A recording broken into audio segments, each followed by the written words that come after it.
Hello friends, आपका Z solve paper में स्वागत करते हैं। दोस्तों, आज हम पॉलिटिकल साइंस का इम्पोर्टेंट टॉपिक लेकर आए हैं जो आपकी तैयारी में बहुत हेल्पफुल होगा। तो आप सब लोग इसको प्रैक्टिस करते रहिए।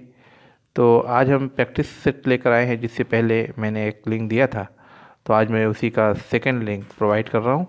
आप सब लोग उसे जीएस, यूपीटी, टीपीटी के लिए बेनिफिशियल समझते हुए आप उसको पढ़िए और बार बार पढ़िए, बार बार देखिए।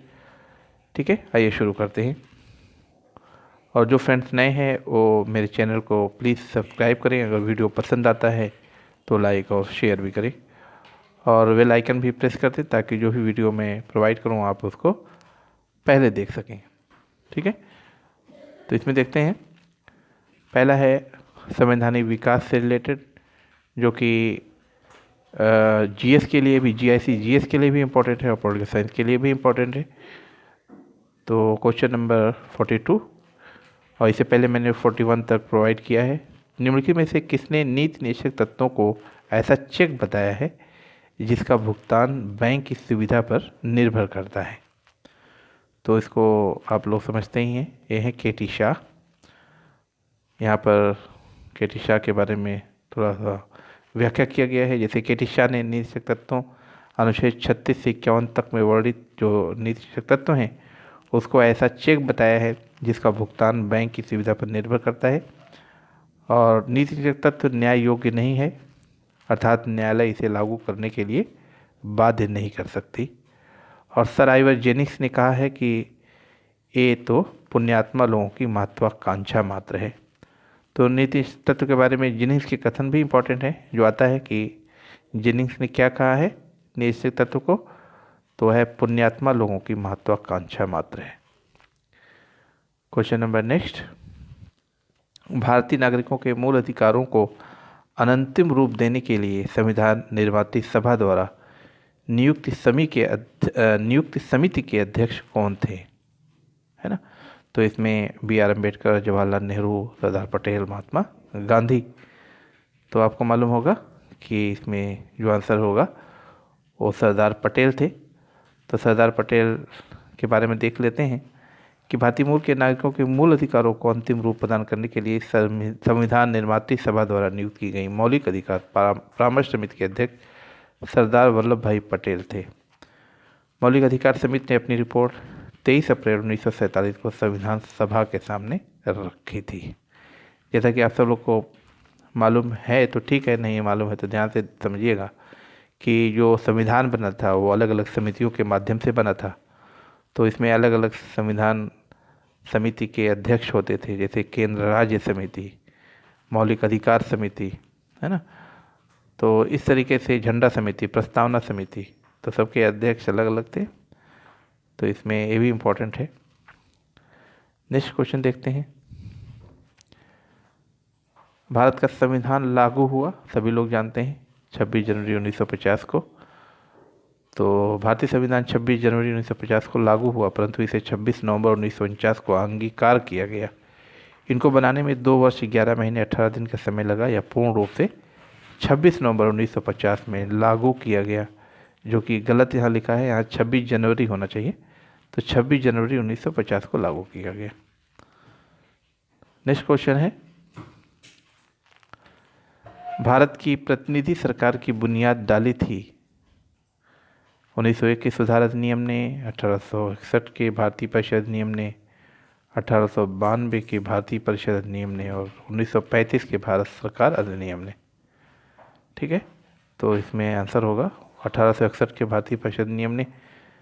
तो इसको देख लेते हैं कि 1861 के भारतीय काउंसिल कानून द्वारा यह नीति अपनाई गई, जिसे सहयोग की नीति का नाम दिया गया। इसके द्वारा ही सर्वप्रथम भारतीयों को गवर्नर जनरल की कार्यकारिणी एवं लेजिस्लेटिव असेंबली में सम्मिलित किया गया। तो दोस्तों, ये सब जीएससी जीएस के लिए इम्पोर्टेंट है, पॉलिटिकल साइंस के लिए भी इम्पोर्टेंट है ना। तो इसको देख लेते हैं। निम्न में से किस अधिनियम के अंतर्गत द्वैध शासन व्यवस्था लागू किया गया? तो 1861, 1892, 1909, है ना। तो इसमें 1919 भारत सरकार अधिनियम में लागू किया गया द्वैध शासन प्रणाली। ये बहुत आता है जीएस में, ये पूछा जा सकता है। भारत सरकार नियम 1919 के अंतर्गत इकाई की सरकारों में द्वैध शासन व्यवस्था का प्रावधान किया गया। इसके दो अंग कार्यकारी परिषद तथा लोकप्रिय मंत्रियों की व्यवस्था थे। दोनों अंगों का प्रमुख गवर्नर होता था। यह व्यवस्था 1921 से 1937 तक चली थी। तो स्वतंत्रता संघर्ष भी आ सकता है, जीएस में पूछा जा सकता है। सविनय अवज्ञा आंदोलन समाप्त कब हुआ था? 1934 में, है ना। इसको आप देख सकते हैं। निम्नलिखित में से बंगाल विभाजन के दौरान कौन सा आंदोलन किया गया था? तो स्वदेशी है। इसको भी आप लोग देख सकते हैं। तो दोस्तों, मैं यहाँ आपको जीएस के व्यू से भी एक क्वेश्चन बता रहा हूँ, और पॉलिटिकल साइंस का जो जैसे सिविक्स से हम कहते हैं वो पीजीटी और टीजीटी और जीआईसी इसके लिए इम्पोर्टेंट है ही है, और जीएस के लिए भी इम्पोर्टेंट, इसलिए सभी क्वेश्चन इसमें इम्पोर्टेंट हो सकते हैं। ठीक है, तो आप लोग सब लोग पढ़ते रहे। नेक्स्ट क्वेश्चन है,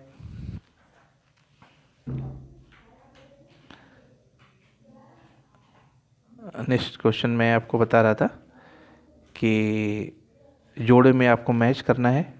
निम्न जोड़ों में से कौन सा युग्म सही नहीं है? तो साइमन कमीशन 1927 में आया, है ना। नमक सत्याग्रह 1930 में, गांधी इरविन समझौता 1931 में। लेकिन जो वेवेल प्लान था 1944 में नहीं हुआ था। आप 1945 में यहाँ देख रहे हैं। इसी का इसकी व्याख्या है। यह कथन किसका है? तुम मुझे खून दो, मैं तुम्हें आज़ादी दूंगा। तो ये सुभाष चंद्र बोस का है। यह कथन किसका है? मैं एक ऐसा भारतीय टाम टाम हूँ जिसका कार्य सभी सोते हुओं को जगाना है, ताकि वे जागृत होकर अपनी मातृभूमि के लिए कार्य कर सकें। तो ये श्रीमती एनी बेसेंट थी। ठीक है, यहाँ पर व्याख्या देख सकते हैं। एक कोटेशन आता है, लाठी के जो प्रहार मेरे ऊपर किए जा रहे हैं वे एक दिन ब्रिटिश साम्राज्य के ताबूत की कीलें सिद्ध होंगे। ये लाला लाजपत राय थे, है ना। ये सब बहुत इजी क्वेश्चन है। आपको लगता होगा कि ये सब क्वेश्चन बार बार पूछे गए हैं और ये इजी है, तो इजी क्वेश्चन को मिस नहीं करना है। नेक्स्ट है, ये किसने कहा था कि गांव स्थानीयता, अज्ञान, संकीर्ण विचारधारा और सांप्रदायिकता के अड्डे थे? तो ये BR अम्बेडकर जी का कथन है। पूना समझौते पर हस्ताक्षरकर्ता कौन थे? तो गांधी और अम्बेडकर थे। क्योंकि ये मॉडर्न हिस्ट्री का क्वेश्चन है, आप सब लोग को जानना चाहिए। भारत के लौह पुरुष तो हर कोई जानता है। ठीक है, इसकी व्याख्या भी देख लीजिए। केंद्र में अंतरिम सरकार की स्थापना हुई थी, कैबिनेट मिशन के आने के बाद हुई थी, है ना। नेक्स्ट है, किसने कहा राजनीति को आध्यात्मिक रूप देना चाहिए? तो महात्मा गांधी हैं। कैबिनेट मिशन का उद्देश्य था संविधान बनाने के लिए संविधान निर्मात्री सभा की स्थापना करना। ठीक है, कांग्रेस द्वारा सर्वप्रथम स्वराज की मांग की गई थी 1929 में। दोस्तों, ये सब मॉडर्न हिस्ट्री के क्वेश्चन हैं। अभी हम आपको पॉलिटिकल साइंस के क्वेश्चन दिखा रहे हैं जो कि बिल्कुल करीब हैं, आने वाले हैं। क्योंकि ये जीएस से भी रिलेटेड हैं, इसलिए आ सकते हैं। तो जीआईसी पेपर के लिए इम्पोर्टेंट क्वेश्चन हो सकते हैं, इसलिए आप लोग इसको मिस मत करिएगा। किस घटना के कारण असहयोग आंदोलन निलंबित किया गया था? तो चौरी चौरा की घटना, जो 5 फरवरी 1922 को हुई थी। भारत के लिए कम्युनल अवार्ड की घोषणा किसने किया था? रैमजे मैकडोनाल्ड ने। तो ये भी है। दादा भाई नौरोजी ने अपनी किस पुस्तक में ड्रेन ऑफ वेल्थ के सिद्धांत का वर्णन किया था? तो poverty and un British rule in India. ये इम्पोर्टेंट बुक है। निम्नलिखित में से कौन उदारवादी नहीं था? तो बीजी तिलक, बाल गंगाधर तिलक उदारवादी नहीं थे। बाकी नौरोजी, मेहता और गोखले जी ये सब उदारवादी थे। भारतीय राष्ट्रीय कांग्रेस का प्रथम अधिवेशन मुंबई में हुआ था, ये तो हर कोई जानता है। भारतीय राष्ट्रीय कांग्रेस की प्रथम महिला अध्यक्ष थे, ये भी सभी लोग जानते हैं। इसमें 2 क्वेश्चन आता है, एक भारतीय अध्यक्ष और एक महिला अध्यक्ष। याद रहे, अगर महिला अध्यक्ष की बात आती है तो एनी बेसेंट हैं। अगर भारतीय महिला अध्यक्ष आती हैं तो श्रीमती सरोजिनी नायडू आंसर इसका होगा। तो ये दोनों में कन्फ्यूज़न होता है। जब एटली ने भारत की स्वतंत्रता की तिथि घोषित की थी तब कौन वायसराय था? तो वावेल थे, है ना, वेवेल, लॉर्ड वेवेल, इसको आप लोग पढ़ लीजिए। भारत की स्वतंत्रता के समय भारतीय राष्ट्रीय कांग्रेस के जो अध्यक्ष थे वो JB कृपलानी थी। यानी भारत की स्वतंत्रता के समय भारतीय राष्ट्रीय कांग्रेस का अध्यक्ष कौन था, तो इसका आंसर होगा JB कृपलानी, है ना, ये भी पूछा जा सकता है। भारतीय राष्ट्रीय युवा कांग्रेस का प्रथम अधिवेशन हुआ था 1928 में, है ना, तो इसको भी जानना चाहिए आपको। किसे भारत का महावृद्ध व्यक्ति कहा जाता है, तो दादा भाई नौरोजी हैं। नेक्स्ट है, उनके में से किसने 1930 में गोलमेज सम्मेलन में भाग लिया, तो मदन मोहन मालवीय जी थे। महात्मा गांधी के राजनीतिक गुरु कौन थे, तो गोपाल कृष्ण गोखले को माना जाता है। भारत छोड़ो आंदोलन का प्रारंभ हुआ था अगस्त 1942 में।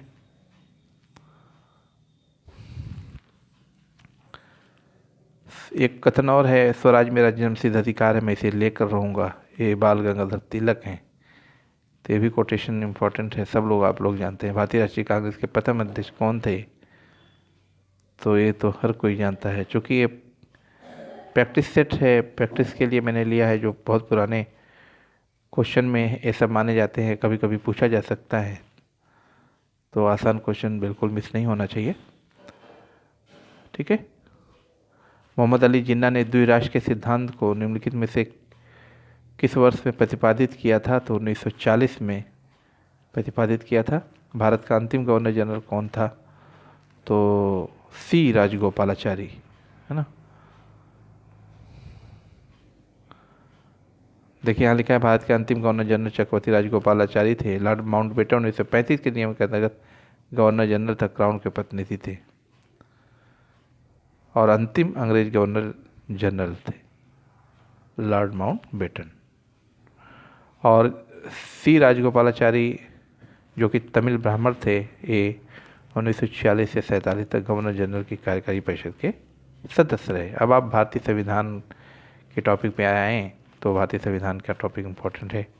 निम्न से कौन मौलिक अधिकार नहीं है ना, भाषण की स्वतंत्रता, संवैधानिक उपचारों का अधिकार, संपत्ति का अधिकार, देश भर में स्वतंत्रतापूर्वक भ्रमण करने का अधिकार। तो संपत्ति का अधिकार मौलिक अधिकार नहीं है, क्योंकि 1978 में 44वें संविधान संशोधन द्वारा मौलिक अधिकार की कैटेगरी से इसको बाहर कर दिया गया था, है ना। नेक्स्ट कहते हैं 1900 मौलिक अधिकारों में किसी आपातकाल में भी निलंबित नहीं किया जा सकता, तो वह है जीवन का अधिकार, है ना। इसको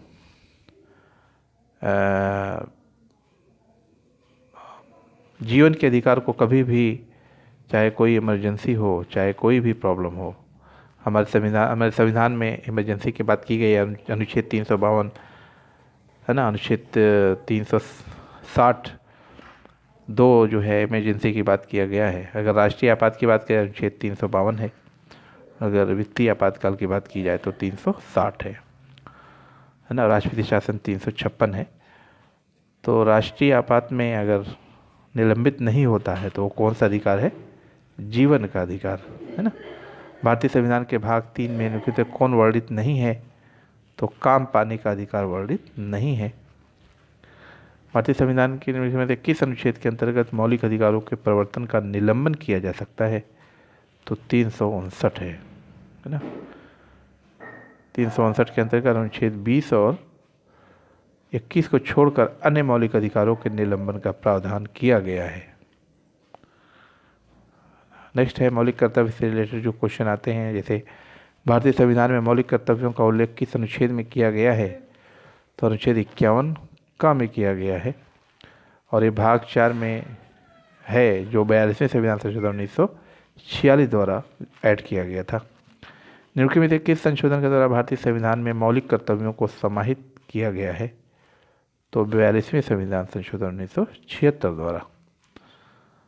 नीति शीर्षक तत्व से संबंधित क्वेश्चन आ सकता है। निम्नलिखित में से किस संशोधन ने मौलिक अधिकारों की तुलना में नीति निर्देशक तत्वों को वरीयता प्रदान की, तो 42वें संविधान संशोधन, है ना। यानी भारतीय संविधान के 42वें संविधान संशोधन 76 द्वारा संविधान के अनुच्छेद 31 ग जोड़कर नीति निष्ठ तत्वों को मूल अधिकार पर प्राथमिकता प्रदान की गई।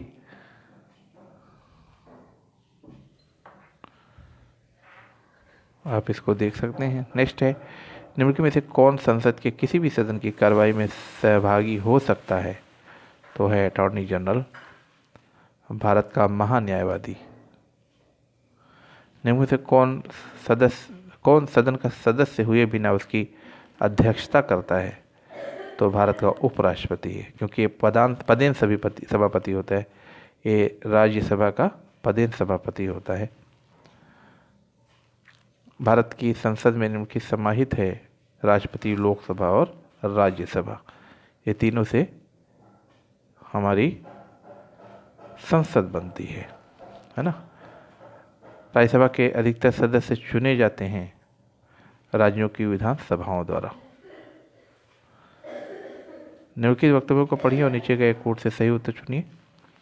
तो इसमें जो सही है वो पहला है, भारतीय सर्वोच्च न्यायालय ने पृथक्करण सिद्धांत प्रतिपादित किया है और इसने विकासशील व्याख्या का सिद्धांत प्रवर्तित किया है। यहाँ इसकी व्याख्या है, इसको आप पढ़ सकते हैं। निम्नलिखित में से कौन भारत सरकार का प्रथम कानून अधिकारी है? तो भारत का अटॉर्नी जनरल है। न्यायिक पुनरावलोकन न्यायालय की वह शक्ति है जिससे यह असंवैधानिक घोषित करता है। न्यायिक पुनरावलोकन न्यायालय की वह शक्ति है जिससे वह असंवैधानिक घोषित करता है। क्या असंवैधानिक घोषित करता है? कि इसका आंसर डी है, यानी विधायिका के किसी भी अधिनियम अथवा कार्यपालिका के किसी भी आदेश को ये असंवैधानिक घोषित करता है। इसी को न्यायिक पुनरावलोकन कहते हैं और ये सुप्रीम कोर्ट का इस पर अधिकार है ना।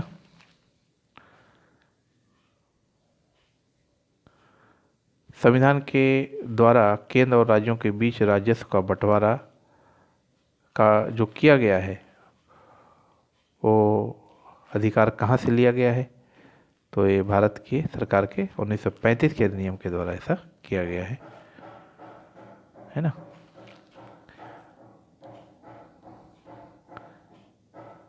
और संघीय व्यवस्था कनाडा के संविधान से लिया गया है। नेक्स्ट है, संविधान के किस संशोधन अधिनियम के द्वारा भारत की महिलाओं के लिए ग्राम पंचायतों में 30% स्थान आरक्षित किए गए हैं? तो 73वें संविधान संशोधन द्वारा। भारत में लोकतांत्रिक विकेंद्रीकरण इंगित करता है पंचायती राज की स्थापना को, है ना। योजना आयोग के प्रथम अध्यक्ष कौन थे? तो प्रधानमंत्री इसका आंसर होगा।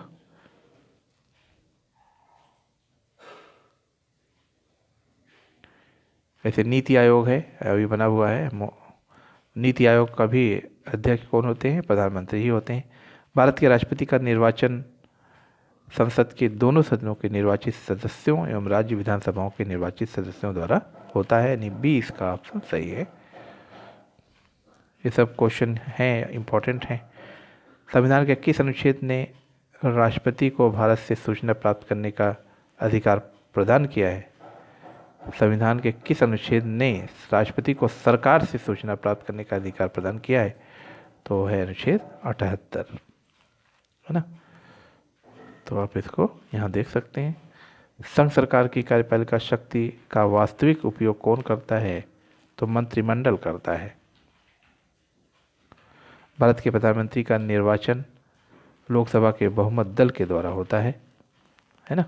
लोकसभा के बहुमत दल के द्वारा होता है। आपको सबको पता होना चाहिए कि जब इलेक्शन कंप्लीट हो जाता है तो उसमें जिस पार्टी को मेजॉरिटी मिलती है तो मेंबर जो है अपना नेता इलेक्ट करते हैं और वही बहुमत दल के नेता को प्रधानमंत्री पद के लिए आमंत्रित किया जाता है। राज्य के राज्यपालों की नियुक्ति करते हैं राष्ट्रपति करते हैं, है ना। तो ये भी आंसर है। भारतीय संविधान के किस अनुच्छेद के अंतर्गत मंत्रिपरिषद सामूहिक रूप से लोकसभा के प्रति उत्तरदायी होती है? तो अनुच्छेद 75 के अंतर्गत।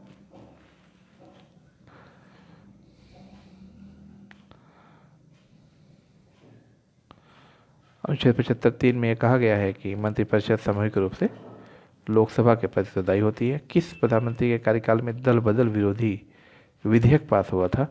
तो राजीव गांधी के काल में, जो कि 42वें संविधान संशोधन 1995 द्वारा दल बदल विरोधी कानून बनाया गया और इसके लिए संविधान में 10वीं अनुसूची जोड़ी गई। जब यह विधेयक पास हुआ उस समय भारत के प्रधानमंत्री राजीव गांधी थे। ये इंपॉर्टेंट क्वेश्चन है, इसको ध्यान रखिएगा। भारतीय संविधान संघात्मक शासन व्यवस्था स्थापित करता है। निम्न में से कौन सा संघात्मक शासन व्यवस्था का लक्षण भारतीय संविधान में उपलब्ध नहीं है? तो दोहरी नागरिकता नहीं है, ये अमेरिका में है। हमारे इंडिया में इकहरी नागरिकता है ना। ये चीज़ आपको याद होनी चाहिए।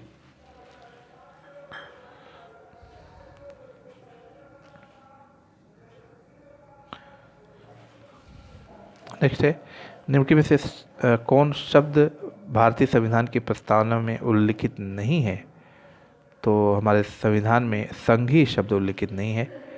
ठीक है, यहाँ पर फेडरल वर्ड नहीं आया है बल्कि यूनिटरी वर्ड आया है। तो ये फेडरल वर्ड कहाँ से लिया गया है? ये कहाँ का है? अमेरिका का वर्ड है ये। नेक्स्ट है, भारतीय संविधान में संशोधन प्रक्रिया किस अनुच्छेद से दी गई है? तो अनुच्छेद 368 है। ठीक है, भारतीय संविधान में संशोधन करने का प्रावधान संविधान के अनुच्छेद 368 में है।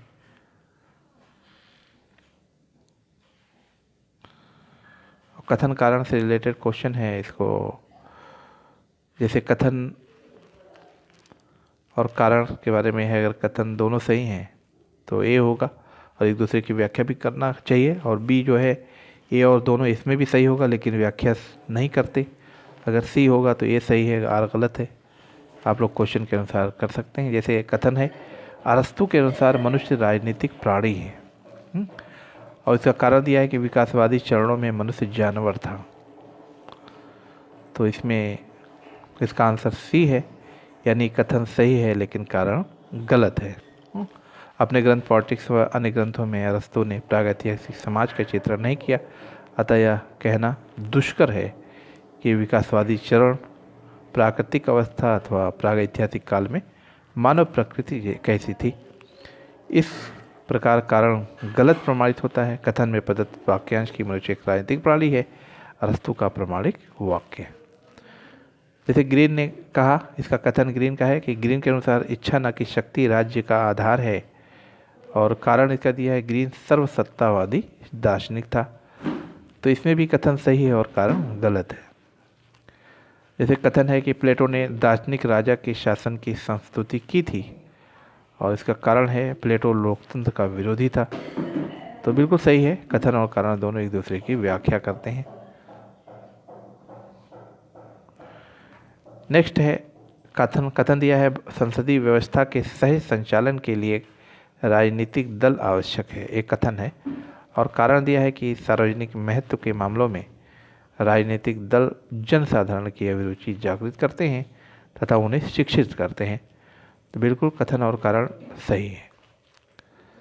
नेक्स्ट है, कथन है प्लेटो साम्यवाद केवल संरक्षकों पर लागू होता है, कारण संरक्षकों को क्षुधा तत्व से दूर रहना है। तो ये बिल्कुल एक दूसरे पर डिपेंड है, कथन और कारण एक दूसरे की व्याख्या करते हैं, दोनों सही हैं। अब इसमें देखते हैं क्वेश्चन नंबर 110 में, निंदा प्रस्ताव से बचने के लिए संसद पर दबाव डालने की दृष्टि से कैबिनेट कभी भी संसद को भंग करने के अधिकार का प्रयोग नहीं करती है। इसका कारण दिया, इस प्रकार का मत यानी निंदा प्रस्ताव असंभव है क्योंकि पूर्ण बहुमत एक दल के पास होता है। तो इसमें जो कथन है वो सही है और कारण गलत है। ठीक है, और विभिन्न में देख लेते हैं कि इससे मिला जुला के जो जनरल क्वेश्चन आते हैं। जैसे भारत में राज्यों का बृहद रूप में पुनर्गठन किस वर्ष किया गया था? तो 1955 में किया गया था। राज्यों का बृहद रूप में पुनर्गठन राज्य पुनर्गठन आयोग फजल अली कमेटी 1955 की सिफारिश पर सन 1955 में किया गया था। यह पुनर्गठन भाषाई आधार पर किया गया था, है ना। अब आपको ये कथन सूची 1 को 2 से मिलाना है। जैसे आप यहाँ व्याख्या देख सकते हैं।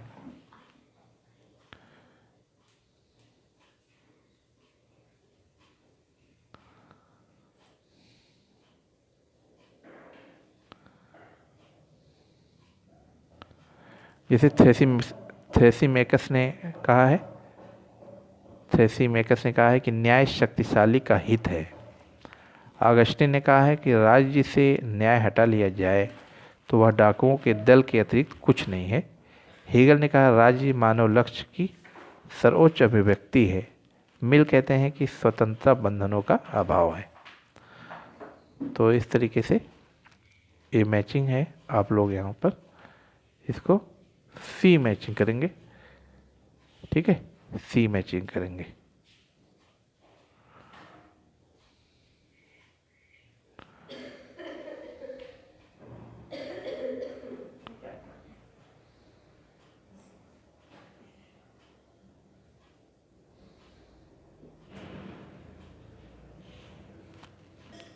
नेक्स्ट क्वेश्चन, इनमें से किस राज्य में लोकायुक्त संस्था नहीं है? तो यहाँ पर लोकायुक्त संस्था के बारे में दिया हुआ है कि यहाँ पर मणिपुर आंसर होना चाहिए। राजस्थान 1973 में, हरियाणा 1983, कर्नाटक 1983, हिमाचल प्रदेश 1983।